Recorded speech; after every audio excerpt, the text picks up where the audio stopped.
कार्यकर्ता और यहाँ के मतदाताओं के बल पर करने का काम करेगा।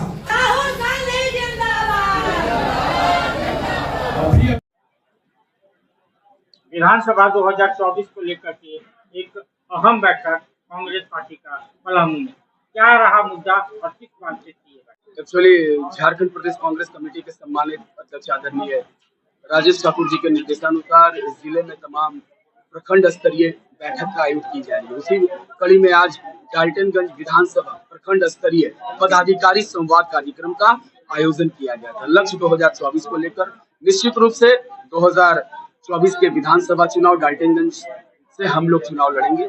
निश्चित रूप से कांग्रेस पार्टी चुनाव पहले भी लड़ती आई है और आगे भी लड़ेगी और इस बार हम लोग भारी मतों से चुनाव जीतने का काम कर रहे हैं। आप देख सकते हैं कि वर्तमान विधायक का क्या स्थिति और परिस्थिति है। अब वो भी जान चुके हैं कि देश के प्रधानमंत्री नरेंद्र मोदी जी के फोटो के नाम पर वोट नहीं मिलेगा।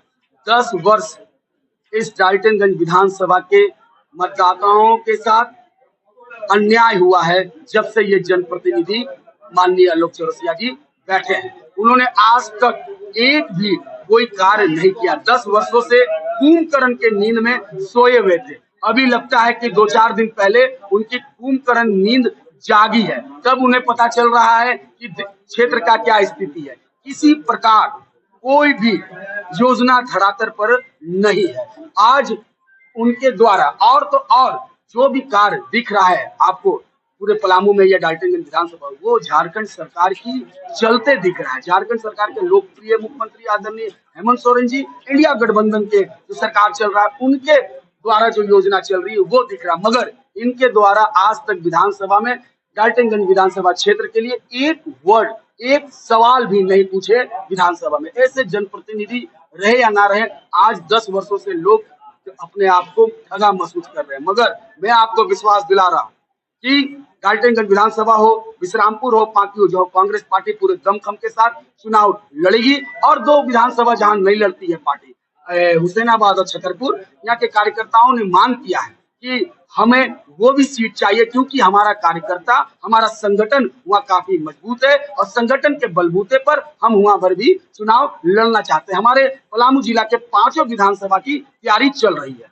तो क्या इंडिया गठबंधन की जो बात कर रहे हैं 5 विधानसभा आप ले लेंगे, तो फिर जेएमएम और आरजेडी का? नहीं, मेरा कहना कि हमारी मांग है, गठबंधन जब होता है तो गठबंधन सभी चीज को देख कर होता है कि कौन पार्टी कहाँ मजबूत है। निश्चित रूप से डाल्टनगंज, विश्रामपुर और बाकी तो हम काफी मजबूत है, मगर इस 5 वर्षों से कांग्रेस पार्टी के कार्यकर्ता के बलबूते पर आज हम हुसैनाबाद भी और छतरपुर भी काफी मजबूत हुआ है संगठन, क्योंकि सरकार की जो योजनाएं हैं हमारे कार्यकर्ता ने, पदाधिकारी ने धरातल पर लाया है। वहाँ के मतदाता जान रहे हैं कि विश्रामपुर, छतरपुर या हुसैनाबाद में अगर कोई काम किया है तो वह कांग्रेस पार्टी के कार्यकर्ता ने काम करवाने का काम किया है। इस बलबूते पर हम लोग मांग रहे हैं। और आज डाल्टनगंज विधानसभा निश्चित रूप से कांग्रेस पार्टी चुनाव लड़ेगी। मैं आपको विश्वास दिला रहा हूं, कहीं से किसी का भी कोई स्टेटमेंट आता है उसमें कहीं से कोई गंभीरता नहीं है, क्योंकि शीर्ष नेतृत्व ये फाइनल करते हैं, हमारे आला कमान फाइनल करते हैं। तो निश्चित रूप से डाल्टनगंज विधानसभा हम लोग चुनाव लड़ेंगे।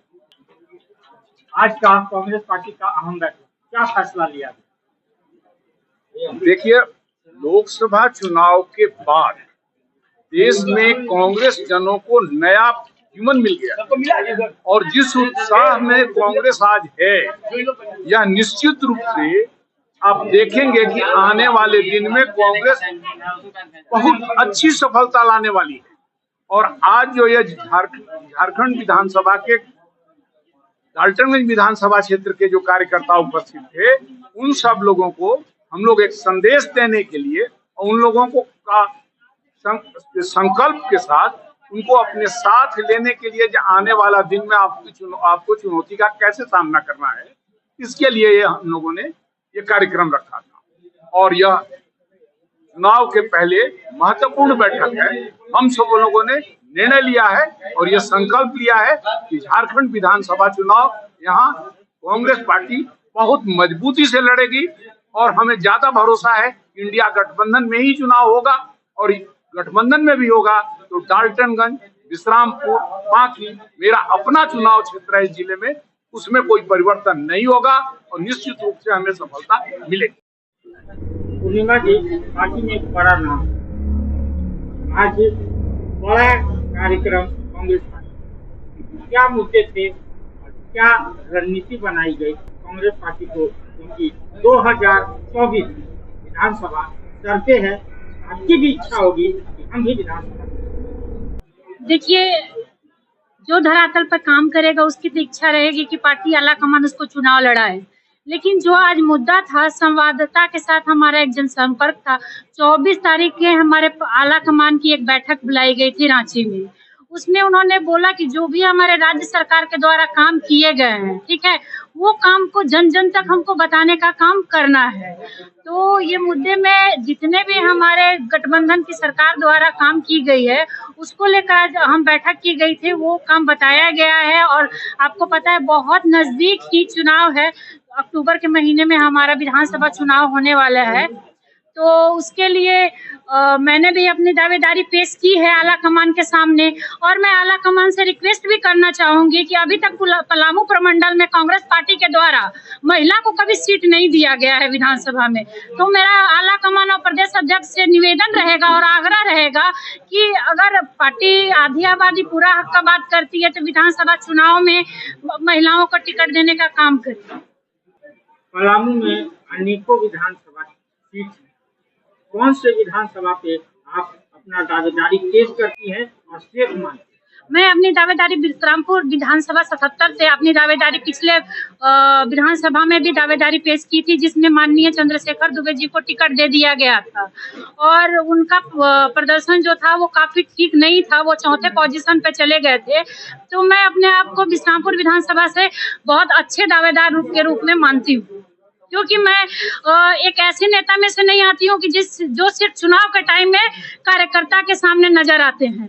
आप लगातार हमारे बीच में आ रहे हैं, हर एक पार्टी मीटिंग हो, चाहे जनता के साथ हमारा संवाद हो, हर एक जगह मैं जाती रहती हूँ।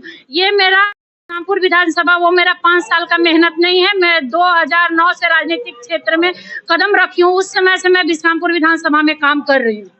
तो मैं अपने आप को सबसे ज्यादा मजबूत बिक्रमपुर विधानसभा में महसूस कर रही हूँ और वहीं से मेरी दावेदारी रहेगी। 2024 का लोकसभा थोड़ी सी कांग्रेस वहाँ से जोर दिखी या विधानसभा में? बिल्कुल, देखिए होता क्या है कि कहीं कहीं संगठन को उतनी तजुर्ब नहीं दी जाती है जब भी गठबंधन होता है। तो ये कहीं ना कहीं उनकी कमजोरी थी कि हमारे संगठन का वो फायदा नहीं उठा पाए। अगर हमारे संगठन का वो फायदा, क्योंकि मैं ये देख रही हूँ कि जब से बिट्टू पाठक ने जिला का पदभार संभाला है, उसके बाद संगठन सिर्फ मजबूत ही होते गया है। चाहे वो डाल्टनगंज विधानसभा हो, चाहे बिक्रमपुर विधानसभा हो, चाहे पाकी विधानसभा हो, चाहे पाटन छतरपुर हो या हुसैनाबाद ना की कमेटी थी, वहाँ पे भी बिट्टू पाठक ने बहुत ही दमखम के साथ पार्टी को इस मजबूती पर ला के रख दिया कि आज भी वहाँ से कैंडिडेट को टिकट मिलती है तो वो चुनाव जीतने का वहाँ से काम करेंगे। तो हमारी संगठन हर एक जगह विधानसभा में बहुत ही मजबूत है।